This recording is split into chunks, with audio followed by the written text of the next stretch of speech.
A year ago, Google dropped VO3, and the internet collectively lost its mind. Native audio generation baked right into the video output. Cinematic lighting that looked like it came off a Hollywood color grade. Characters that could actually hold a conversation on screen with synchronized lip movements. The demos were jaw-dropping, and every headline declared that traditional video production was officially dead. But here we are in April 2026, and the reality is a lot more complicated than those cherry-picked showcase clips ever let on. So today, we are doing something the companies behind these tools would rather you not see. We are giving you the brutally honest breakdown of what AI video generation can and cannot do right now, using real production tests, not curated demos. Let us start with what genuinely works, because credit where credit is due. VO3, especially after its March 2026 coherence update, produces the best single-shot clips in the industry. If you need a 5 to 8 second establishing shot of a cityscape at golden hour, or a slow dolly across a product on a table, the output is frequently indistinguishable from real footage at first glance. Runway Gen-4 Turbo has caught up on stylistic control, letting you dial in a specific film's stock look or animation aesthetic with remarkable precision.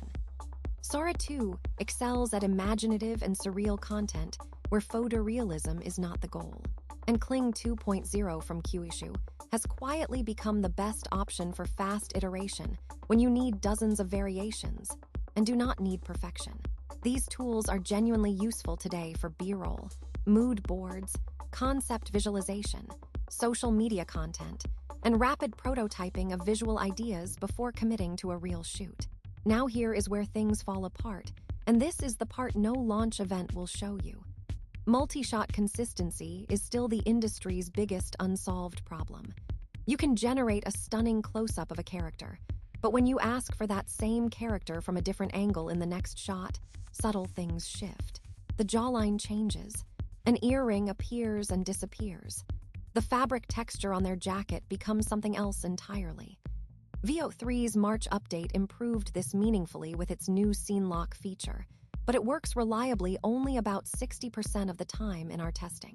60% is impressive for the technology, but it is completely unusable for any project where continuity actually matters. Physics remain a persistent embarrassment. Liquids still behave like gelatin in roughly half of all generations.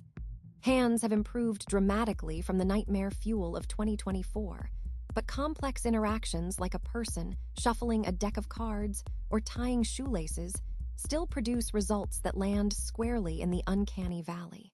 Weight and momentum are inconsistent. A character can walk naturally in one frame and then seem to float slightly in the next. These are not edge cases. These are the kinds of actions that fill every second of real human footage, and AI video still cannot handle them reliably. Then there is the duration wall. Despite promises of longer generation windows, practical usable output still tops out at around 15 seconds for high-quality clips. You can technically generate longer sequences, but quality degrades noticeably after that threshold. Building a cohesive 2-minute scene requires stitching together many short clips, and that is where all the consistency problems compound into something unwatchable without heavy manual editing. We also need to talk about the legal landscape, because it shifted significantly last month.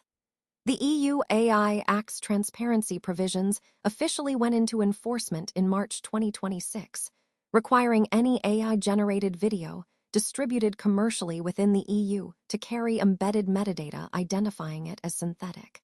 Google, Runway, and OpenAI have all implemented compliance watermarking, but this has real implications for creators who were hoping to seamlessly blend AI footage into traditional productions without disclosure. So where does this honestly leave us?